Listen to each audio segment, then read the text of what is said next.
Nah, dengan cara itulah sebenarnya orang-orang di perjanjian lama diselamatkan.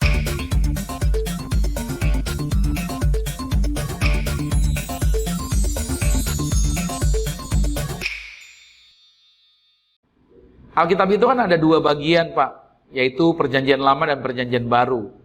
Dan kedua bagian itu membicarakan mengenai pendamaian antara Allah dan manusia yang telah jatuh dalam dosa. Tetapi mengapa sepertinya pendamaian dalam dua bagian itu berbeda? Kalau dalam perjanjian baru, pendamaian kita oleh Kristus. Lalu bagaimana mereka yang masih teguh memegang pandangan perjanjian lama seperti Yahudi? Bagaimana pendamaian untuk mereka yang masih hidup dalam pandangan kepercayaan perjanjian lama? Wah, ya, ini juga menarik ya, karena kita lihat bahwa ide pendamaian atau rekonsiliasi dan penebusan itu dikaitkan dengan kedatangan Mesias. Meskipun substitusinya tidak dijelaskan atau tidak disebutkan atau tersiratlah substitusinya. Nah, dalam perjanjian lama kita mengenal istilah yang disebut dengan ada persembahan korban. Kalau di perjanjian lama itu ada persembahan korban. Itu perwakilan dan penebusan sebenarnya. Nah, dengan referensi tentunya secara khusus pada penebusan mesianik, itu kita dapat melihat di dalam Yesaya ya, Yesaya pada pasal 53. Kita dapat jumpai di sana bahwa misi daripada mesianik adalah keselamatan untuk umat manusia. Nah, harapan ini tentunya tidak sepenuhnya terbatas pada orang-orang Yahudi. Kita sudah bahas di pertanyaan awal tadi bahwa orang Samaria memegangnya, orang Majus juga mengetahuinya, bahkan juga pada zaman Melkisedek dan pada zamannya Ayub. Karena itu di zaman perjanjian lama, menurut cara Abraham, orang pada masa itu diselamatkan. Jadi pada waktu mereka menaruh keyakinan mereka kepada Tuhan dan memandang Tuhan sebagai Tuhan yang satu dan Tuhan yang selama-lamanya yang dia pegang, dia tidak mengandalkan kepada kekuatan diri dia sendiri, maka disitulah dia yaitu menerima yang namanya keselamatan.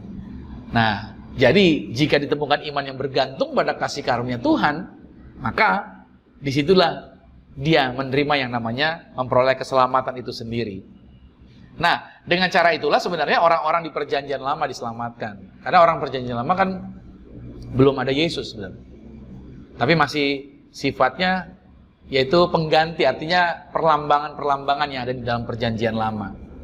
Makanya baik mereka yang belum kenal Tuhan, yang menyatakan dirinya kepada Abraham, Ishak dan Yakub, atau belum mengenal Allahnya Israel, dan mereka sudah mengenalnya melalui atau belum mengenalnya melalui tradisi Yahudi, selama mereka tidak bermegah kepada diri mereka sendiri, orang-orang perjanjian lama itu menerima jaminan keselamatan.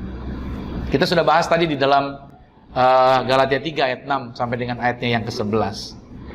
Nah, ada periode dalam sejarah Yahudi di mana ramalan dan harapan mesianik untuk sementara berhenti. Tetapi mereka tidak pernah sepenuhnya padam sepertinya. Yaitu artinya sampai saat ini ada orang-orang yang terus menantikan Mesias yang akan melakukan pendamaian bagi mereka. Nah, menariknya kalau kita merujuk pada penulisan Yahudi yang mengacu pada Mesias, maka kita akan menemukan bahwa beberapa tulisan mengacu kepada Mesias yang telah menderita.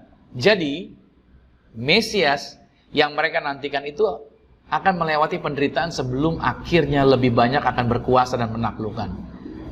Dan sebenarnya dari sini kita bisa melihat bahwa Yesus justru memiliki ciri-ciri pribadi itu.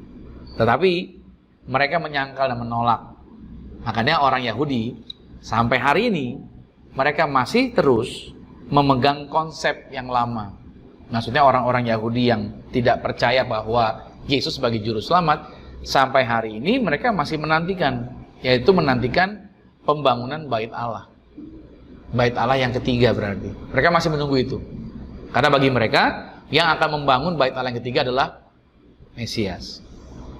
Makanya saya kalau ke Israel, ya kan, masih melihat bagaimana khusyuk, bagaimana semangatnya, bagaimana tekunnya mereka. Untuk apa?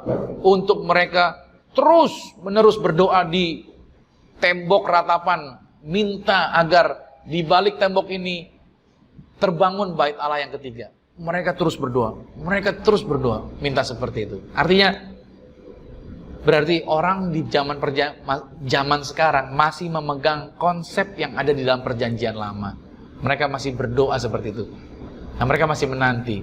Nah, makanya sebenarnya tugas daripada orang percaya untuk bagaimana kita bisa menyiarkan, menyampaikan kabar baik.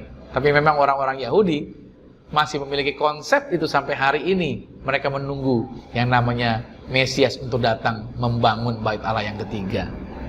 Nah, karena itu saudara, nggak apa-apa lah kalau mereka memang masih terkonsep seperti itu. Tapi buat kita yang sudah percaya kepada Yesus Kristus, Anda dan saya sudah dijaminkan keselamatan dan kita punya jaminan rumah di surga.